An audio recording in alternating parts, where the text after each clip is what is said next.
Hello friends, welcome to my channel. তো আজ আমি শুরু করতে চলেছি ক্লাস 10-এর 3 নম্বর চ্যাপ্টার বৃত্ত সম্পর্কিত উপপাদ্য বা বৃত্ত সংক্রান্ত বা সম্পর্কিত উপপাদ্যগুলো।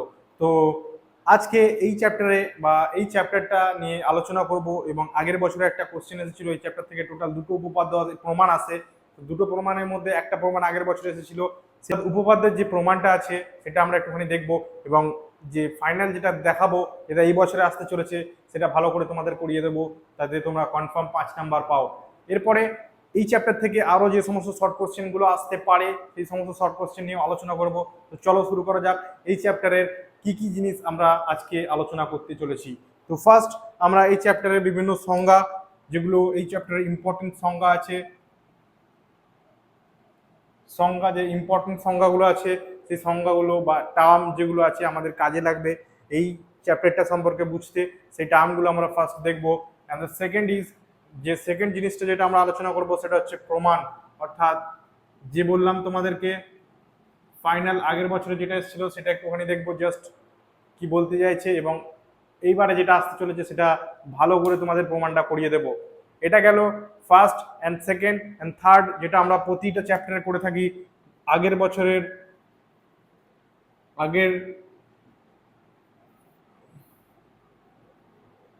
আগের ইয়ারের ইম্পর্টেন্ট কোশ্চেনগুলো এবং এই 2025 সালের ইম্পর্টেন্ট যে সমস্ত আসতে চলেছে বা 2000 এর পরবর্তীতে যে সমস্ত ইম্পর্টেন্ট কোশ্চেনগুলো এখান থেকে আসবে সেই কোশ্চেনগুলো আমি আলোচনা করব। তো এটাই হচ্ছে এই বৃত্ত সম্পর্কিত উপপাদ্যের চ্যাপ্টারের যে জিস্ট, যেটা আমি এই ভিডিওতে বা এই সিরিজে কভার করতে চলেছি। তো চলো এই ইম্পর্টেন্ট যে সমস্ত সংজ্ঞাগুলো আছে সেগুলো নিয়ে আলোচনা করা যাক। আজকের ভিডিওতে মেনলি আমি বৃত্ত সম্পর্কিত উপপাদ্যের যে সমস্ত ইম্পর্টেন্ট টপিক বা ইম্পর্টেন্ট যে সমস্ত জিনিস আমাদের জানা দরকার সেই সমস্ত ইম্পর্টেন্ট টার্মগুলো নিয়ে আজকে আলোচনা করব। সেগুলো কি এবং সেগুলো কাকে বলে, সমস্ত কনসেপ্টগুলো আজকে আমি বোঝাতে চলেছি তোমাদের। তো সেই কনসেপ্টগুলো দেখো। ফার্স্ট আমাদেরকে বৃত্ত কি সেটা জানতে হবে।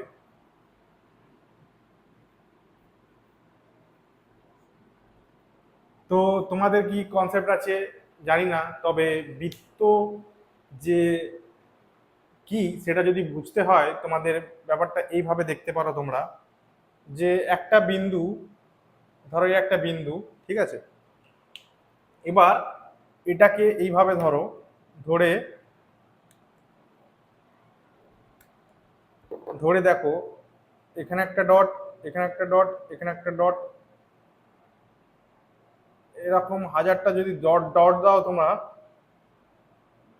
এভাবে যদি ডট দিতে দিতে দিতে দিতে যদি একটা রাউন্ড সার্কেল করো, অর্থাৎ এর থেকে প্রত্যেকটা দূরত্ব, অর্থাৎ এখান থেকে এইটার যে ডিস্টেন্স অ্যান্ড এখান থেকে এখানে যেটা আসবে এটার ডিস্টেন্স, এইভাবে প্রত্যেকটা যে ডিস্টেন্স আছে এই ডিস্টেন্সগুলো হবে সমান। তো বৃত্তের কনসেপ্টটা এইভাবেই, যে এরকম কাছে কাছে অনেকগুলো বিন্দু যদি দুটো পরপর এরকম একটা এর সঙ্গে যুক্ত করে এইভাবে ঘোরানো হয়, বিশেষ করে তোমরা যদি কোনো হাতে একটা দড়ি দিয়ে আর একটা প্রান্তে দড়ির যদি কোনো ইট বা একটু ভারী জিনিস কিছু ছোট পাথর বাঁধো দিয়ে এরকম ঘোরাও, তাহলে দেখবে তোমরা একটা একটা শেপ জ্যামিতিক একটা ফর্ম গঠন করছে, সেটাকে আমরা বৃত্ত বলি।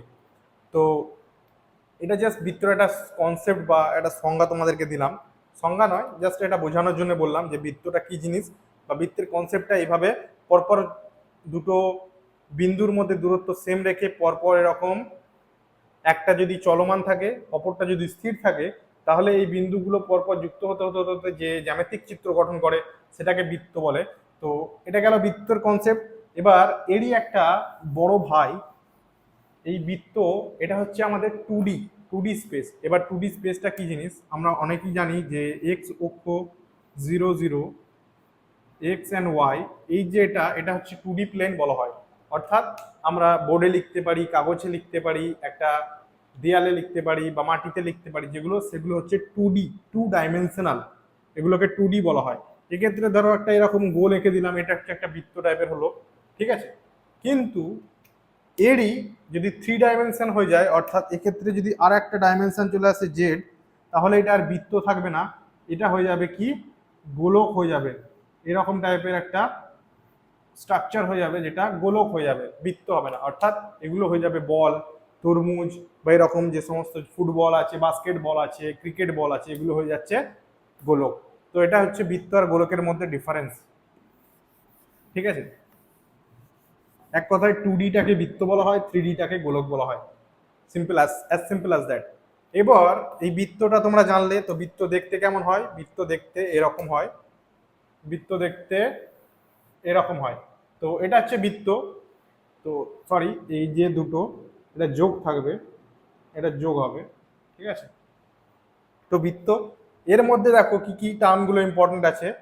যেমন একটা যে বিন্দুটাকে কেন্দ্র করে এইগুলো ঘুরছে, সেই বিন্দুটাকে বলা হয় কেন্দ্র। কেন্দ্র, এটা একটা টার্ম, কেন্দ্র। যেটাকে মেন ফোকাস করে যে চলমান বিন্দুটা ঘোরে, সেটাকে বলা হয় কেন্দ্র। আর সেকেন্ড যেটা হচ্ছে, এবার দেখো এই কেন্দ্র থেকে এই যে দূরত্বটা, একটা সরলরৈখিক যে দূরত্ব, এটাকে বলা হয় ব্যাসার্ধ। অর্থাৎ এই যে পুরোটাকে, পুরো দৈর্ঘ্যটাকে বলা হয় ব্যাস। ঠিক আছে, এই পুরো দৈর্ঘ্যটাকে বলা হয়, এটা যদি এ, এটা ও, এটা বি হয়, তাহলে এ বি হচ্ছে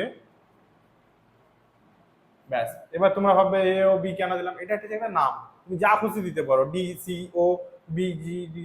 মেনলি কেন্দ্রটাকে ও হিসাবে লেখা হয়, তো সেই জন্য আমরা ও দিয়েছি। এই দুটোকে তোমরা যা খুশি দিতে পারো। এ বি হচ্ছে ব্যাস, কিন্তু O B or A B, A O, this are called ব্যাসার্ধ, অর্থাৎ ব্যাসের অর্ধেক। ব্যাসের অর্ধেক তোমরা দেখি বুঝতে পারছো, এটা যদি হাফ হাফ। ঠিক আছে, এটা গেল ব্যাসার্ধ। তো গোলক, বৃত্ত, ব্যাস, ব্যাসার্ধ হলো। আরো একটা ইম্পর্টেন্ট জিনিস, এই ব্যাস, ব্যাসের যে কনসেপ্টটা থেকে, এই ব্যাসের কনসেপ্টটা হচ্ছে কেন্দ্র দিয়ে যদি এই ব্যাসটা না যায়, অর্থাৎ অর্থাৎ বৃত্তের যে কোনো দুটো বিন্দু এখানে হতে পারে, এই একটা বিন্দু হতে পারে, এই একটা বিন্দু হতে পারে, এই একটা বিন্দু হতে পারে। অর্থাৎ এই দুটো কানেক্ট করলাম, বা এইটা কানেক্ট করলাম, বা এইটা কানেক্ট করলাম, বা এইটা কানেক্ট করলাম, এই যে রেখাগুলো পাচ্ছি বা এই যে রেখাংশগুলো পাচ্ছি, এগুলোকে আমরা কি বলবো? এগুলো কিন্তু আর ব্যাস বলবো না। ব্যাস হচ্ছে শুধুমাত্র যেটা কেন্দ্রের ভিতর দিয়ে যাবে। অর্থাৎ এগুলোকে আমরা বলবো, যদি একটা নাম দিই পি আর কিউ, তো এগুলোকে আমরা পি কিউ সমান লিখতে পারি জ্যা। ঠিক আছে, অর্থাৎ এ বিও আমরা বলতে পারি জ্যা, এ বি কেও আমরা বলতে পারি এ বি, এ বি, হ্যাঁ এ বি কেও আমরা জ্যা বলতে পারি। কিন্তু প্রত্যেকটা যে এই পি কিউকে আমরা কিন্তু ব্যাস বলতে পারবো না। তার কারণ তোমাদেরকে বোঝালাম যে জ্যা হচ্ছে বৃত্তের যে কোনো দুটো বিন্দুর মধ্যে একটা সরলরেখা, বা যুক্ত করলে যে রেখা পাওয়া যায় তাকে জ্যা বলে। কিন্তু কেন্দ্র হচ্ছে এই জ্যা যখন কেন্দ্র, এই ব্যাস হচ্ছে এই জ্যা যখন কেন্দ্রের ভিতর দিয়ে যাবে, অর্থাৎ ও যে কেন্দ্রটাকে ছেদ করে যাবে, তখন ওই জ্যাকে আমরা বলবো ব্যাস, এবং সেই ব্যাসেরই অর্ধ হচ্ছে ব্যাসার্ধ। কনসেপ্ট আশা করছি তোমাদের বুঝতে পারছো। এরপরে আমরা যেটা বুঝাবো সেটা হচ্ছে বৃত্তাংশ। বৃত্তাংশটা কি জিনিস? বৃত্তাংশটা হচ্ছে এই যে বৃত্তটা দেখাচ্ছি তোমাদেরকে, এগুলো মুছে দিই। এটা দেখো, বৃত্তাংশ বলতে কি বোঝায়? ধরো এই একটা জ্যা, এটা হচ্ছে সিডি। ঠিক আছে, সিডি একটা জ্যা। ঠিক আছে, এই সিডি জ্যাটা দেখো বৃত্তটাকে দুটো ভাগে ভাগ করছে। একটা হচ্ছে এটা হচ্ছে এই সবুজ পাটটা, আর একটা এই লাল পাটটা।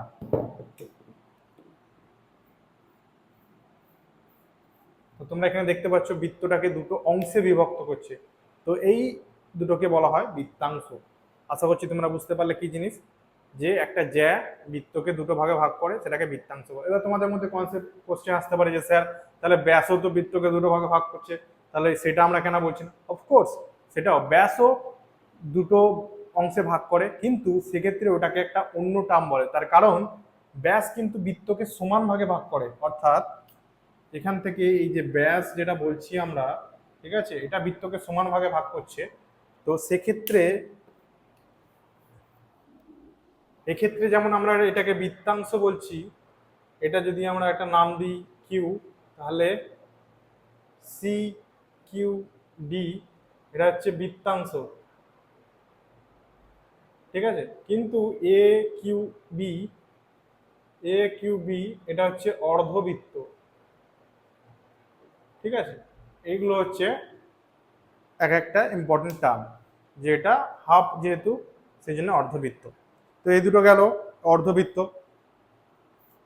এবার আমরা কি করব, এবার আমরা আরো দুটো জিনিস জানবো, যেগুলো তোমরা জানো হয়তো, সহজ জিনিস, যে এই চারপাশে জিনিসটাকে পরিসীমা বলা হয়, আর ভিতরে যেটা রং করা আছে ভিতরের যে অংশটা, অর্থাৎ একটা ফুটবলের ভিতরে যে বায়ুটা থাকে সেটা হচ্ছে তার ক্ষেত্রফল, উপরের যে খোলটা থাকে অর্থাৎ উপরের যে চামড়া দিয়ে থাকে সেটা হচ্ছে পরিসীমা বলে। এই দুটো তোমরা জিনিস জানো, এটা বলার কিছু নেই। তো আর যেটা আমাদের আর একটা জিনিস জানতে হবে সেটা কি,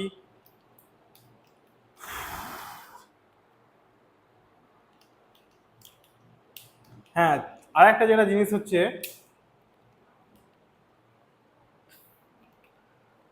আর একটা জিনিস যেটা জানবো সেটা হচ্ছে চাপ।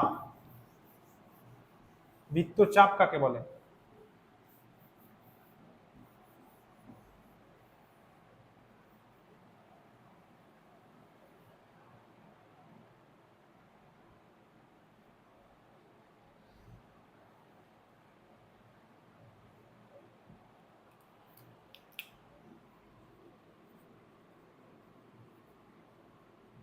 তো বৃত্তচাপ কাকে বলে? তো বৃত্তচাপ হচ্ছে, দেখো তোমাদেরকে বলেছিলাম বৃত্তাংশের একটা ব্যাপারটা বলেছিলাম, যে জ্যা দিয়ে বৃত্তাংশ হচ্ছে সেম কনসেপ্ট। ধরো এই যে জিনিসটা দেখতে পাচ্ছ বৃত্তের একটা অংশ, অর্থাৎ পরিসীমা, পরিসীমার উপরে যদি হয় এই যে কার্ভটা, এইটাকে বলা হয় বৃত্তচাপ।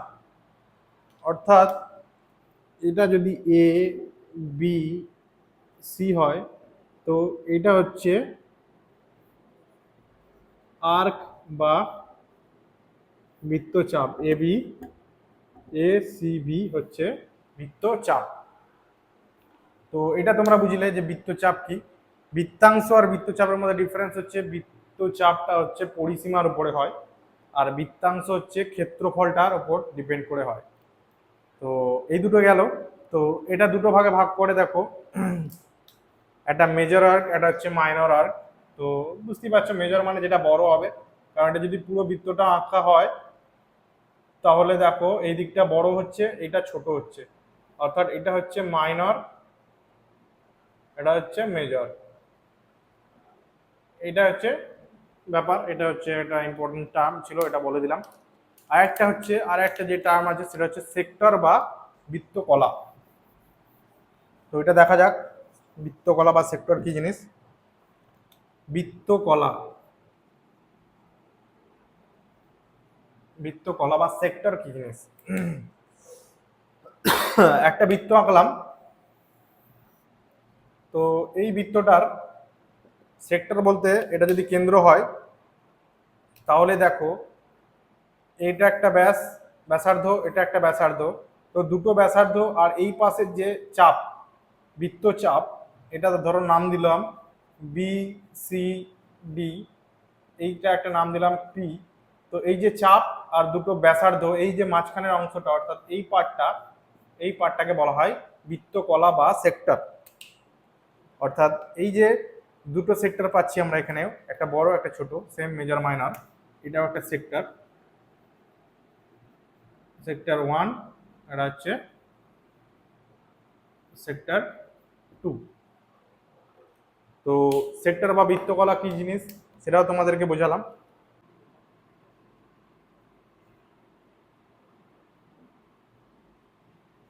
তো কেন্দ্রস্থ কোণ কাকে বলে সেটাও দেখো, নাম দেখি তোমরা হয়তো বুঝতে পারছো কেন্দ্রস্থ কোণ বলতে কি। সেম একই বৃত্তকলা যেভাবে হয়, এই ভিতরের যে কোণটা তৈরি করছে এ ও বি, এই যে কোণটা, এই কোণটাকে বলা হয় কেন্দ্রস্থ কোণ, এটাকে বলা হয় কেন্দ্রস্থ কোণ। আশা করছি তোমাদেরকে বোঝাতে পারলাম। তো এইগুলোই হচ্ছে এই বৃত্ত সম্পর্কিত উপপাদ্যের মেন মেন যে ইম্পর্টেন্ট টপিক বা টার্ম, এই টার্মগুলো তোমরা যদি জানো, এই চ্যাপ্টার অঙ্ক করতে তোমাদের সুবিধা হবে। এবং এই যে টার্মগুলো কি সম্পর্ক বা কিভাবে এই টার্মটা কি জিনিস, কি কাকে বলে, এইগুলো তোমরা জেনে যাওয়ার পর এই চ্যাপ্টারটা তোমাদের বুঝতে অনেক সুবিধা হবে। তো এরপরে যে সেকেন্ড পার্ট হবে এই ভিডিও, মানে এই চ্যাপ্টারের যে সেকেন্ড পার্টটা হবে, সেই সেকেন্ড পার্টে আমরা এই চ্যাপ্টারের যে প্রমাণ তোমাদেরকে বললাম, এই বছরে যে ইম্পর্টেন্ট প্রমাণটা আসবে সেই প্রমাণটা নিয়ে আলোচনা করব। দেখা হবে আবার পরের ভিডিওয় বা পরের পার্টে।